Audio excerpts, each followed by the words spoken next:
Here are 7 things I do to save money. If you're like me and lately you feel like your spending has gotten really big and possibly out of control, hopefully these things that I do to save money might give you some ideas for areas that you might be able to cut back or ways that you might be able to trim your spending. Here's an interesting fact I just heard is that $1 today only buys about 93% of what it used to buy 1 year ago. So that kind of gives you some perspective about how costs have risen. But just because costs have risen doesn't mean that your spending has to rise. Also, you can really do some things. Hopefully these will give you some ideas of things you might be able to do to trim back that spending. This video is a collaboration with Julia from City Girl Living on a Budget. I will link her channel down below. Go check out her video. She is just getting back into the YouTube game. So if you haven't checked her out before, give her some love. Let her know that I sent you.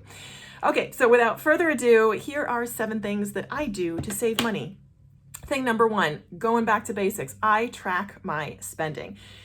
So I have to admit that I have fallen off the wagon in terms of spending and tracking my spending. So I used to enter everything into an Excel sheet, and then I noticed in my bank account that when I use my credit card, I get kind of a breakdown of everything that I spend, and it comes out in a neat little pie chart. So I was doing that for a while. Now that I am no longer using my credit card in a really concerted effort to pay off that credit card debt, I had to go back to tracking my spending in my Excel sheet like I had been doing for 12 years before. That's how I got out of debt. For more on my Get Out of Debt story, just check out any of my Get Out of Debt playlists. So I had been using that technique of tracking my spending, and now I am returning to that and tracking all my spending. This really gives me an idea of, again, where I am spending and where my money is going, and helps me see, again, exactly what I'm doing. And awareness is the first step toward acceptance, and then comes action and taking action to really cut down that spending. So the first thing I do is track all my spending. Thing number 2 to save money that I do is I declutter, and I try my very darn best to stay organized. So when it comes to decluttering, this is a tough one for me because I have to make sure that I don't go out and buy a whole bunch of organizing things. It's really important to stay on top of the basic things that I can do that don't cost any money. So when it comes to decluttering and organizing, I try to be very ruthless with what I keep in my daily space. I live in a 765 square foot apartment with my husband and a toddler. So there's a lot of stuff that kind of accumulates. So again, I have to be really, really disciplined about what I keep and what we allow to stay in the space. I take a lot of stuff. Again, we have a storage facility, and I do try to keep as much stuff out of our immediate space as possible. That way I can see what I have, and I don't end up going out and buying things that I already own. So if I can see what I have, it's much easier to use it and not end up buying duplicates of things that I already have. So that's in terms of decluttering. Staying organized is just doing the simple things. I do the simple things that don't cost money. For example, I put things back at the end of the day. After my child is in bed and I'm kind of decompressing for the night, I have this routine where I put in a podcast, listen to some music, and I go around and I tidy up. I put things back where they belong. This might seem very, very simple, but for me, I have to stay on top of it. Number 1, for my mental health, and number 2, because it really helps me stay organized, which again, saves me money because I am not buying duplicates of things I already have. Also, I'm not stress spending because I am less stressed when things are organized and things are put away. So I would have to say decluttering and organizing are certainly things that I do to save money. Thing number 3, and this is a favorite of mine, is that I use a wish list, or just a list in general. So, I mean, these are my notes. I keep lists everywhere. I have the Notes app in my iPhone. That is the number 1 place that I use to keep track of things that I would like, and my wish list. Again, I have a wish list system where I write down things that I want. I write down the date that I want them and the approximate cost. So this saves a lot of impulse spending because I have that detail stuck away, and I don't do anything with it, right? I just write it down. I say, kind of notes why I would like it. For the most part, I know. Then I do some comparison shopping. I wait 24 hours and see if I really, really want it. If I do, and some things have been on my wish list for years. Then again, I'll start shopping and I'll say, okay, do I want to save for this? Is this something that I can potentially buy from some place like Facebook Marketplace or eBay? and I make a plan, then when I do end up acquiring the item, I'll just put the date that I acquired it and I'll like draw a line through it. I'll change the font to strike through. This really helps me, again, keep track of things that I would like. It saves me from impulse buying. It also helps me kind of see seasonally what goes on. And I have things on my wish list from years ago. For example, I really wanted a pair of clogs for the summer. And I put them down, I think 3 years ago. When I finally got them just recently, I drew a line through it and I saw, okay, this is something that I've wanted for 3 years. So I know this will work. I've had outfits that they would work into in my wardrobe, and I made the purchase. And again, fully looking for ways that I could, in the most cost efficient way, buy that item. So wish lists are the number three thing that really helps me save money. And I make lists everywhere. I make grocery lists to keep myself focused, wish lists for myself, my child, and my husband. So everyone gets a list. Everyone gets a list that's in my life right now. So making a list, number 3 thing I do to save money. All right, number 4. So on Amazon, this is something that I do that I have found really helpful is I only try to place an Amazon order once or twice a month. I add it to my cart. I would add an item to my cart that I would want, and then I leave it. And I try only to purchase in the beginning of the month or at the end of the month, which happens to coincide with my paydays. But I try to get away from like making purchases only when there's money in the account. And I try to be really disciplined with that instead. So by adding the item to the account, it keeps me again from like spending $10, $15 here, $3, and random charges and that add up. I try to kind of aggregate them, and then I go back and I look at my cart and I say, do I need this? Do I really need this? And really be ruthlessly honest with myself. So, for example, we just took a road trip, that ill-fated road trip to Canada where our car got stolen. For more on that, check out the Our Car Got Stolen video series.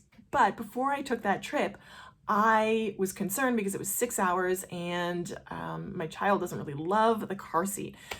So I was thinking, what can I buy to kind of keep her occupied? What do I need? And I was searching, looking for actually other Amazon influencers lists to see what they would buy their toddlers. And I had a whole bunch of stuff in my cart that was like $50. And I thought to myself, no, what does she play with around the house? Let me tell you, it's not the toys that I spend big money on. It's simple things. It's things like a container of floss or a toothbrush or toilet paper or random like tissues in a box, simple things. And I thought, rather than spending $50 on toys that she likely may play with for 30 seconds, 2 minutes, and then throw away, why don't I just use what I already have? So I took every single toy out of that cart. Every single toy. I bought not one additional thing for this road trip, not one thing. And I only brought what I had already in the house. And let me tell you, that's an easy way to save $50 right there, because she was fine in the car seat. She cried some, but it wasn't anything that a toy would have solved. So using that Amazon sort of strategy of only buying once or twice a month, but also really considering what I actually needed, was a huge money saver. $50 back in my pocket that Amazon doesn't get. So that's a win in my book for sure. Okay, the 5th thing that I do to save money is I get my groceries from New Jersey. So we live in Manhattan. It's one of the highest cost of living areas on the planet. Groceries are easily 30 to 50% more than anywhere else. So I come into my mom's to work from her house 2 times a week, and when I'm there, I buy groceries in Jersey. I have recently started using grocery pickup, which I resisted for a long time because I thought it would be more expensive. Let me tell you, it is about 30 to 50% cheaper because I have my wish list, my grocery list in the app. I use Instacart. I plan out our meals. It costs $3.99. For a while, I was getting free pickup. Now it costs $3.99 a pickup, $4. Even with that, it's easily, again, 30 to 40% cheaper. Saves me a ton of money. That act of planning really helps me, forces me to plan for the week and really think about what I'm actually going to make for our meals. And again, has saved money. It is more work. It's more hassle having to haul groceries in from the city from New Jersey into the city rather than just going around the block or going down the street to pick up what I need. But if a carton of milk costs $4.95 in New Jersey, that same carton of milk easily costs $8.99. My child now drinks whole milk. Anyway, long story about that. But I mean, easily that's 50% right there. So this is something that have kind of come around to saving money, is ordering groceries from New Jersey and bringing them in to the city. So that's the 5th thing I do to save money. The 6th thing I do to save money is I shop my own closets and my own house. So this ties back to number 1 with being organized and decluttering. Sorry, number 2, being organized and decluttering. And it's a huge help in knowing and using what I already have in the house. And I have to kind of really approach this from a mentality of, say, wonder and excitement rather than resignation or lack. I have to say, it's like a treasure hunt. I'm like, what treasures are hiding in the corners of my house that I don't know about, that I can repurpose for what I need?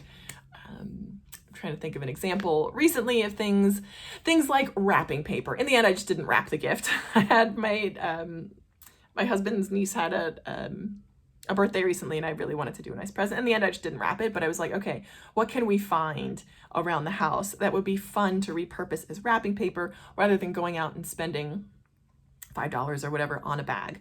So I really, again, have to approach it with a sense of excitement that, look, we're going to discover what we have, rather than, I don't have any money, I have to go scrounge up what we can. So I think that's also a big sort of side tip number 6A, is have the right attitude in the way that we save money. So that is number 6 thing that I do to save money. And number 7, the thing that I do is I color my hair at home. I do my roots at home. The color I outsource, but I color my own roots at home. And this is something that's a hassle. I do most of my own personal care at home. I don't paint my nails that much. If I do anything else, it's all DIY. I self-tan, pedicures, things like that, all DIY. Brows, again, DIY. But the roots are a DIY job. And that is something that I don't say enjoy. It's a hassle. It's a 2-hour hassle, and it's messy, but it's something that I do because I feel a sense of pride, a healthy pride, a sense of wanting to be all that I can, and doing my roots helps me do that. And I save easily $100 to $200 every time I do it. So there you go. There are 7 things I do to save money. Hope these have been helpful. Hope these have kind of helped you think about things or given you ideas of things that you might do around your own house to keep those costs under control. Again, thank you so much for watching. And as always, I hope you'll keep watching. Go check out Julia's video. She's City Girl Living on a Budget, and let her know that I sent you.